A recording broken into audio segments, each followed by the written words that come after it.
आपल्याला समाधान देणारी एकही गोष्ट आजपर्यंत घडली नसेल का? खूपदा मनात विचार येतात, की माझ्यासोबतच असं का होतंय?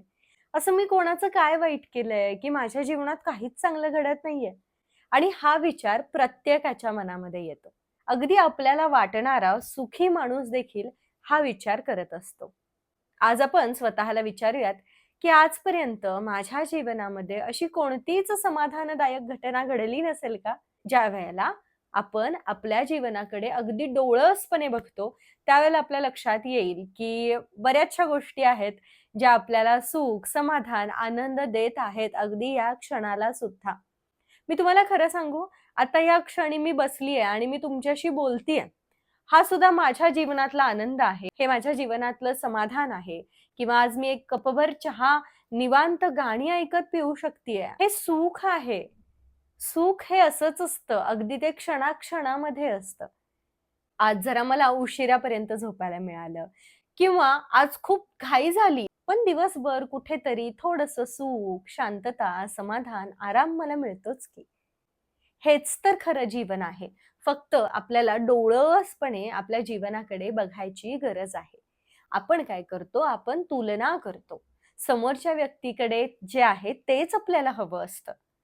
तेवढंच आपल्याला हवं असतं आणि अगदी तसंच आपल्याला हवं असतं. आणि गंमत माहिती आहे, समोरच्या व्यक्तीला सुद्धा आपल्याकडे जे आहे ते हवं असतं. आपल्याकडे जे कमी वाटतं आपल्याला ते समोरच्या व्यक्तीला हवं असतं. कारण त्याला असं वाटत असतं, की इतकं सगळं माझ्याकडे आहे त्याचा काय उपयोग? एखाद्याची कमतरता सुद्धा मनाला भावते. एखाद्याचा आनंद छोट्या गोष्टींमधला मनाला भावतो आणि त्याला असं वाटतं, की एवढी सगळी संपत्ती, सुख कशासाठी?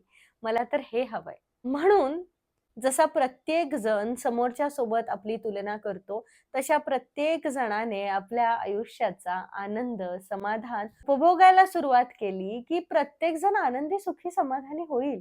समाधान शोधणं हे आपल्या हातात आहे. मग ते समाधान अगदी कशातही असू शकतं. काय पटतंय ना? नमस्कार मंडळी, मी सायली, तुमची जवळची मैत्रीण. मी काउन्सिलर आहे आणि स्वीकार माइंड केअरची सहसंस्थापिका. तुम्हाला आपल्या ग्रुपमध्ये जर सहभागी व्हायचं असेल WhatsApp ग्रुपमध्ये, तर खाली कमेंट बॉक्समध्ये आणि डिस्क्रिप्शनमध्ये सुद्धा मी लिंक दिलेली आहे. जर कमेंट बॉक्समध्ये लिंक नसेल, तर ती तुम्हाला डिस्क्रिप्शन बॉक्समध्ये नक्की मिळून जाईल. तुम्ही त्या लिंकच्या माध्यमातून आपल्या मोफत WhatsApp ग्रुपमध्ये सहभागी होऊ शकता. आणि नुकताच आम्ही चौगुले भडंग आमचा लॉन्च केलेला आहे. आम्ही कोल्हापूरचे आहोत आणि मी आणि माझ्या जाऊबाईंनी कोल्हापुरी स्पेशल भडंग लॉन्च केलंय. अर्धा किलो ₹175 अर्धा किलो भडंग आहे. जर तुम्हाला मागवायचं असेल, तर तुम्ही खाली दिलेल्या नंबरवरती संपर्क करून, WhatsApp मेसेज करून ते मागवू शकता. महाराष्ट्रभर कुठेही अगदी घरपोच फ्री शिपिंग सेवा आपली उपलब्ध आहे. आजपर्यंत ना या जगात कोणतीच अशी गोष्ट नाहीये, जी प्रत्येक व्यक्तीच्या मनासारखी झालेली असेल.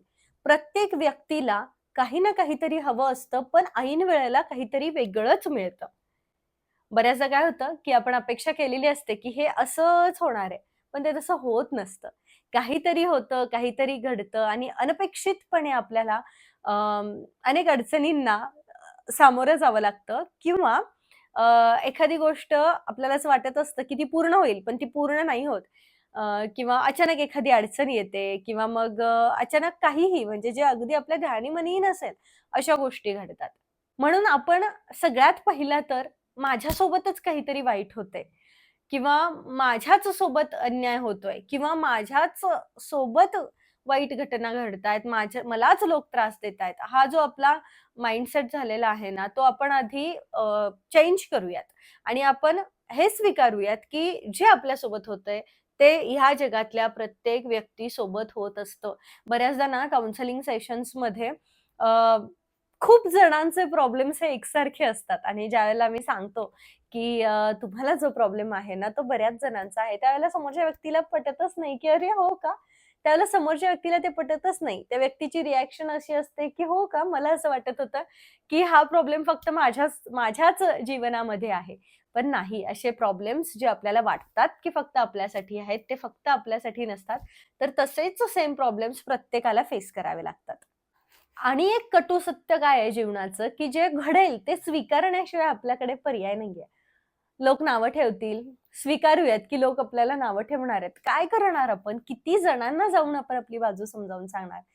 किंवा समजा माझ्या व्हिडिओजचे व्ह्यूज वाढत नाहीयेत. मला हे स्वीकारावं लागेल. अर्थात त्यासाठी मी प्रयत्न करेन. मी माझ्या माइंडसेटवरती काम करेन. मी माझ्या विचारांवरती काम करेन. मी छान-छान गोष्टी अट्रॅक्ट करण्याचा प्रयत्न करेन. पण हे प्रयत्न केव्हा सुरू होतील?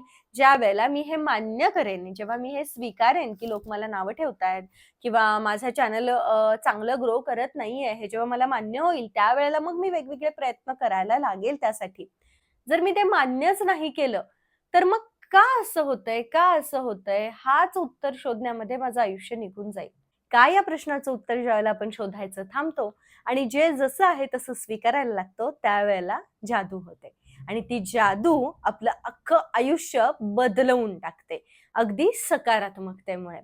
जो व्यक्ती आयुष्यभर तक्रारी करत बसतो, जो व्यक्ती आयुष्यभर स्वतःचे त्रासच सांगत बसतो, तो व्यक्ती कायम तिथेच राहतो. म्हणून प्लीज बऱ्याचदा मी कमेंट्समध्ये वाचते, की तुमच्या अनेक तक्रारी असतात. त्या तक्रारी करणं थांबवूयात. अर्थात तुम्ही तिथं मन मोकळं करताय. पण हे जे तुम्ही कमेंट्समध्ये लिहिताय, ह्यामधून तुमच्यामध्ये आणखी जास्त कदाचित नकारात्मकता वाढू शकते. ज्यावेळेला आपण आपलं मन मोकळं करण्यासाठी इतरांना दोष देतो किंवा तक्रार करतो, त्यावेळेला ते आणखी वाढत जातं. म्हणून आपण स्वतः अतिशय छान, योग्य आपल्या मर्यादेमध्ये राहायला शिकलोत. फक्त आपली काम आणि आपली कर्तव्यच करायला लागलोत, तर नक्कीच आपल्यामुळे इतरांनाही त्रास होणार नाही.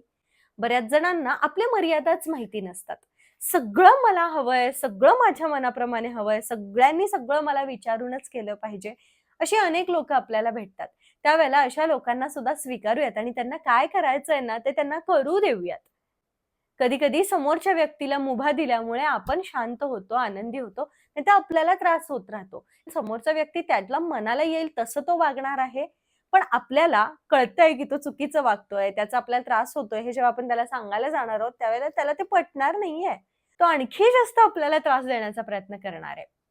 मुळात तो मुद्दाम त्रास देत नाहीये. त्याचा माइंडसेटच तसा आहे. त्याला स्वतःच्या मर्यादा माहितीच नाहीयेत. आणि म्हणून अशा लोकांपासून आपण दूर होऊयात. मनाने दूर होऊयात, शरीराने शक्य असेल तर दूर होऊयात आणि फक्त आपण स्वतःवरती लक्ष केंद्रित करूयात. आपल्या भोवतीची परिस्थिती बदलायची असेल, तर आपल्याला फक्त स्वतःकडे लक्ष केंद्रित करणं गरजेचं असतं.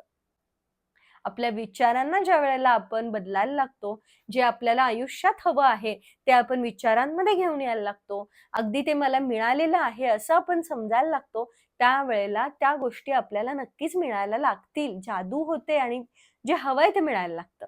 आणि जर आपण इतरांच्या वागण्यामुळे दुःखी होत असू, तर आधी आपण स्वतःला हा प्रश्न विचारूयात, की समोरच्या व्यक्तीला आपण कधी खुश करू शकणार आहोत का? आपण त्याच्यासाठी कितीही केलं तरी तो आनंदी होणार आहे. मग दोष आपल्यामध्ये नाही, तर दोष परिस्थितीमध्ये आहे किंवा समोरच्या व्यक्तीमध्ये आहे किंवा त्याच्या विचारांमध्ये आहे, त्याच्या परिस्थितीमध्ये आहे. कारण बऱ्याच जणांसाठी आपण खूप केलं तरीही त्यांना ते त्यांच्यासाठी ते पुरेसं नसतं. आणि म्हणून त्यांच्या वागण्यामुळे स्वतःला त्रास करून घेण्यापेक्षा, सतत दुःखी आणि रागामध्ये आयुष्य घालवण्यापेक्षा सोडून देऊयात. प्रत्येकाला त्याच्या कंडिशनवरती सोडून आपण जेवढं शक्य आहे तेवढी मदत करून आपल्या जीवनाचा विचार करायला सुरुवात करूयात. सर्वांसोबत आपल्याला जायचं आहे. अर्थात सर्वांना घेऊन आपल्याला पुढे जायचं आहे. पण एखादा व्यक्ती आपल्यासोबत पुढे यायला तयारच नसेल तर आपण काय करणार आहोत?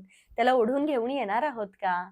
नाही, आपण कोणालाही आपल्यासोबत घेऊन येऊ शकत नाही. कारण काही जणांना तिथेच राहायचं असतं, तर काही जणांना पुढे चालत जायचं असतं. मग आपल्याला जर त्यांच्यासोबत तिथंच राहायचं असेल, जीवनात पुढे जायचं नसेल, तर आपण का? असं का? अशा कशासाठी असं झालं? असे अनेक प्रश्न स्वतःला विचारून स्वतःला त्रास करून घेणार आहोत. आपल्याला तसं करायचं नाहीये. आपल्याला पुढे चालत राहायचंय. म्हणून सगळं स्वीकारूयात.